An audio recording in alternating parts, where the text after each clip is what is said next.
Good morning, good afternoon, or good evening, everybody, depending what time it is. Merry Christmas. You know, I was thinking that time was.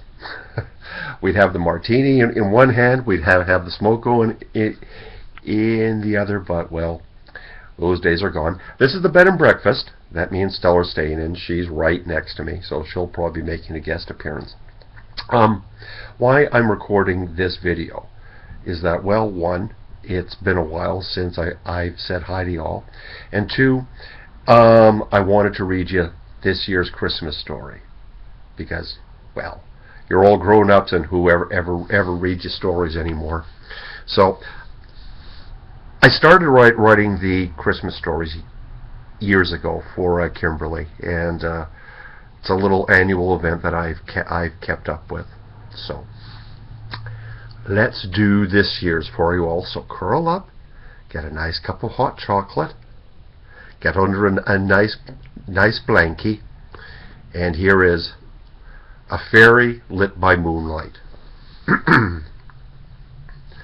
Darkness comes early in northern England in this month of December. It was not even quite 4 o'clock, and already the tiny coloured bulbs on Berwick-upon-Tweed's decorated trees and lampposts were brighter than the remaining light filtering through the low grey haze of clouds. With those clouds, not even that night's full moon would appear as an enlightening companion to assist Hunter on his long walk home. Or not home exactly. He had to keep reminding himself of that when he would think thoughts like, "I should be heading home now," or, while in the grocery store, "Is there anything else I need for home?" One always thinks that way when one has always had a home. This whole homeless situation was still rather new for Hunter, and as such, his mind had not totally encompassed the adjustments in language that were required. Not that it was altogether his fault that he had found himself living for 5 weeks now in a £70-a-night bed and breakfast that he definitely could not afford. And besides, fault is such a nasty word. Some rupture in the earth's firmament, into which cities and civilizations would be swallowed in a rumbling gulp of earthquake.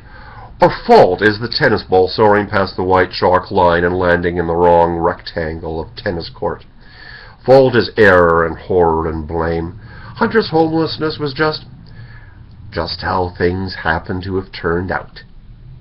Oh, I grant you, he was the one who wanted to emigrate to Ireland 53 weeks earlier, and he was the one who did not triple-check the immigration paperwork, and so had to flee the smaller island to the west and land instead by ferry on the larger island to the east, which made him a resident of jolly old England. So, therefore, one supposes that if there is any of that error and horror and blame, it was indeed Hunter's fault.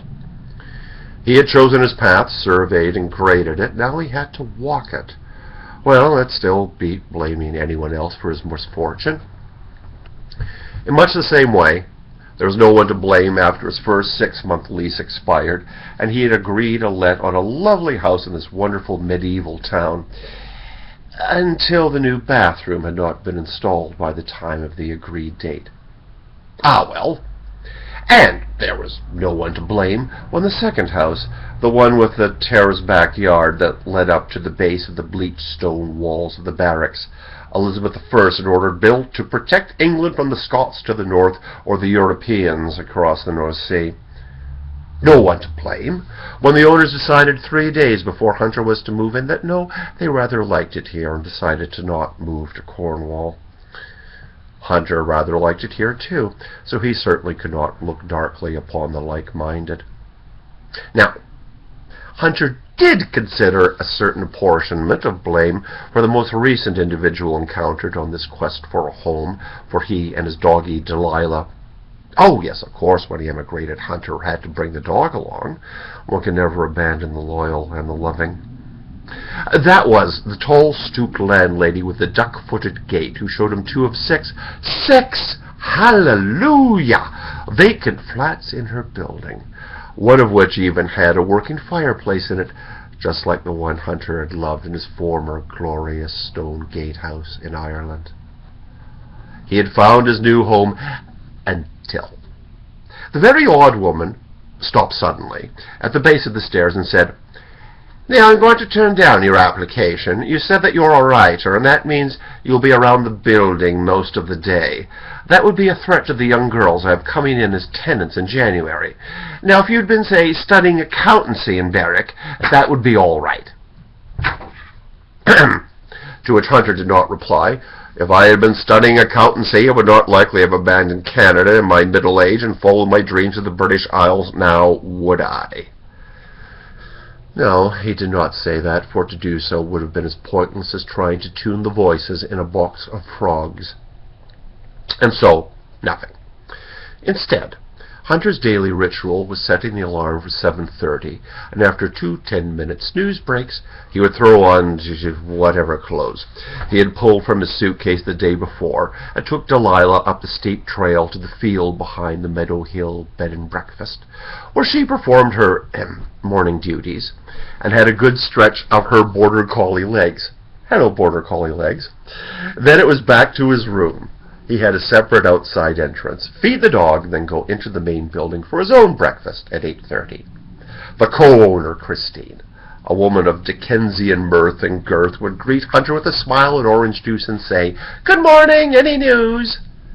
Sometimes it looked as though there would be good news, which Hunter happily reported, although, as you know by now, it had all been falsely optimistic.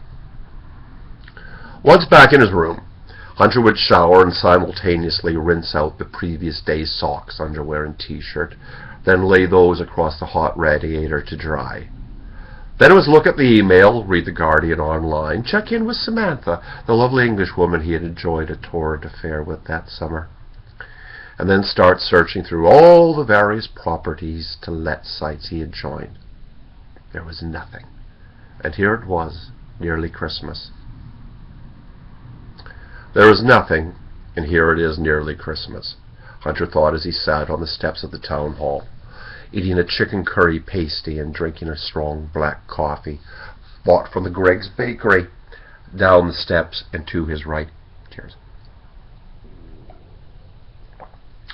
He looked down the high street at the little coloured lights taking over from the expanding darkness, and further down across the ancient archway beamed the cheery blue message, "Season's greetings from the Berwick Rotary Club." All around him were the twinklings of eye-fluttering electric fairies. Oh, quiet you. That metaphor did not please him, even though it was his own. He missed believing in fairies, or, frankly, just believing in anything. Now, that last thought rather annoyed him. Of course he believed. He believed in believing. He even believed in believing in believing.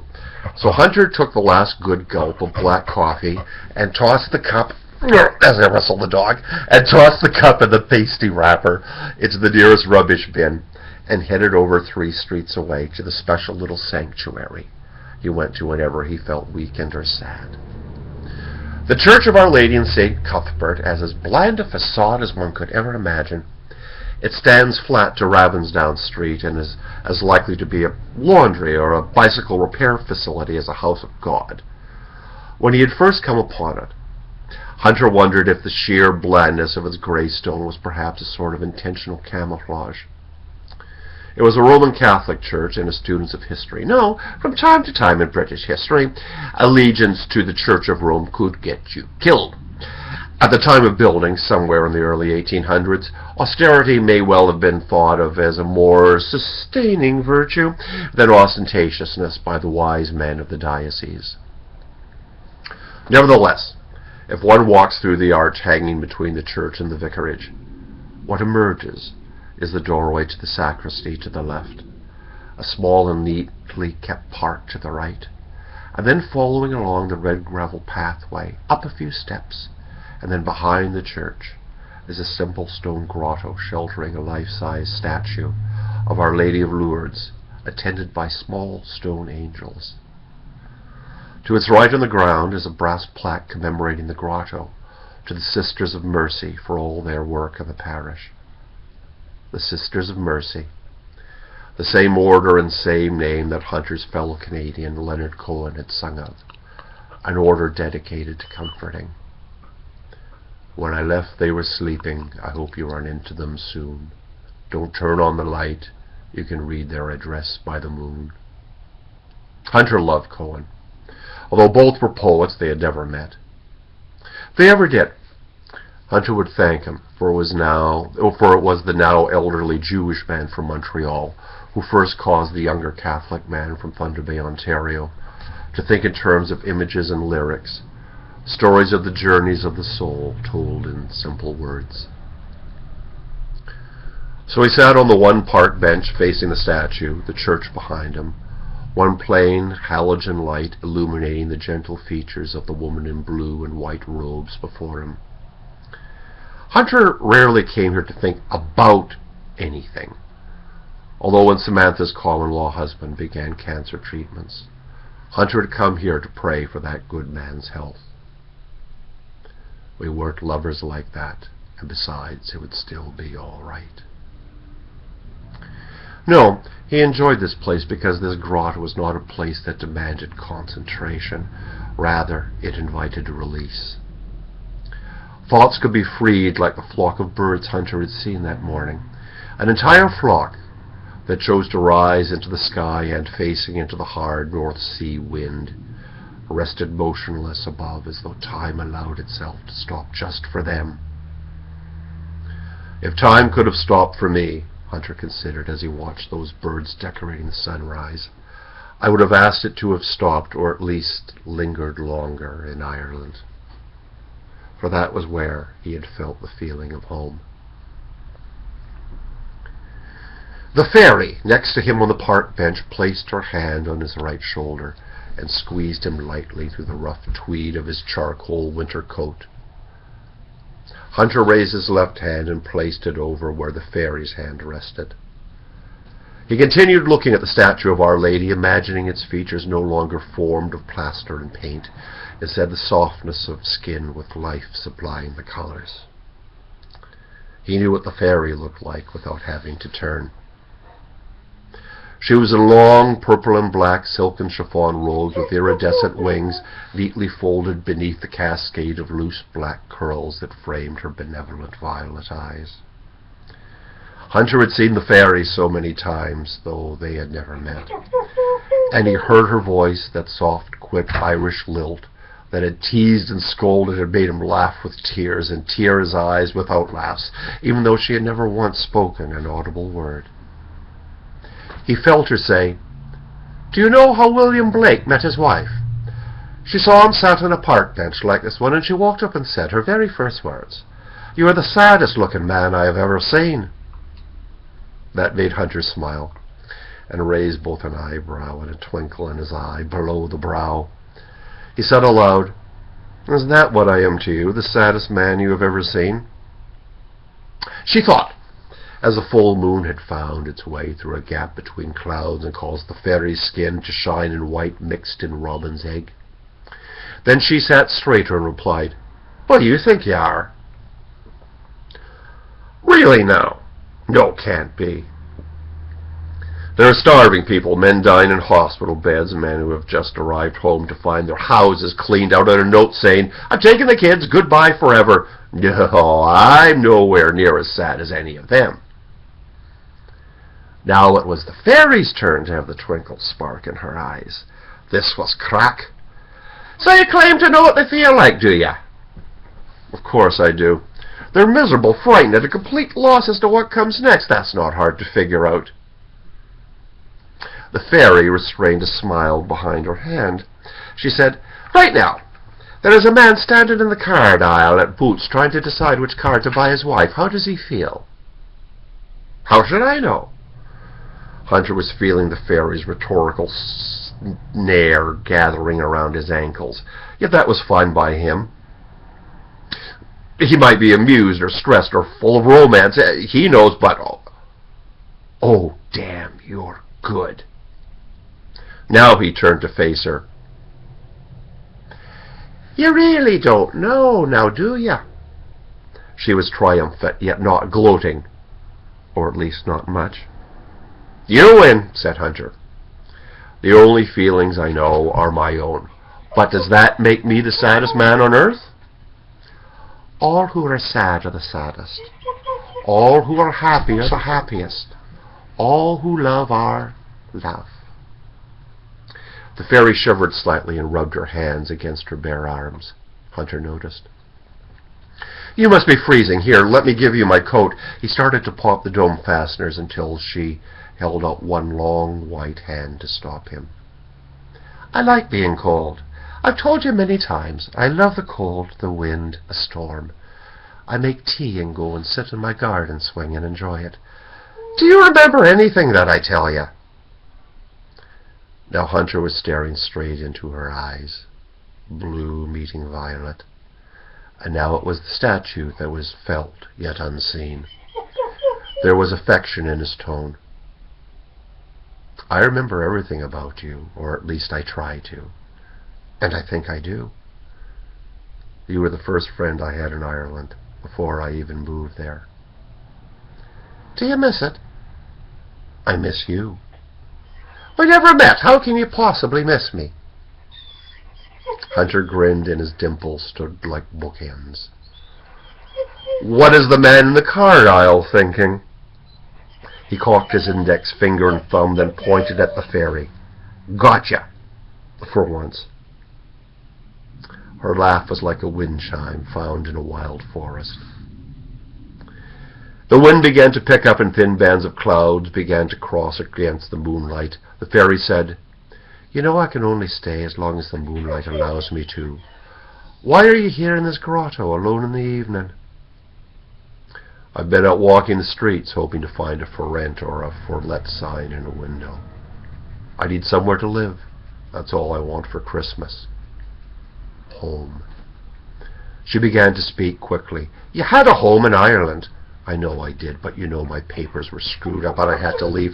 Go home. They won't let me. Come home. Have you gone deaf? I'm not allowed.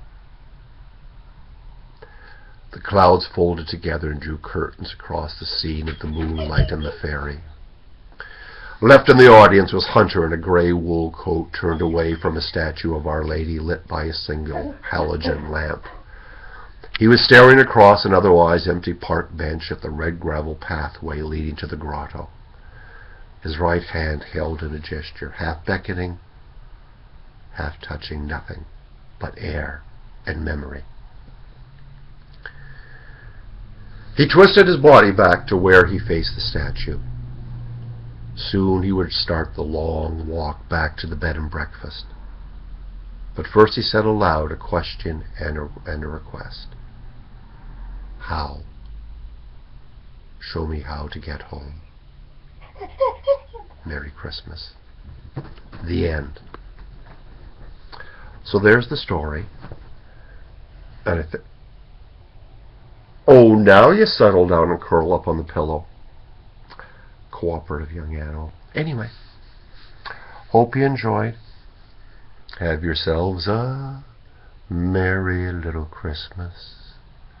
May all your days be bright. We'll be seeing you. To live.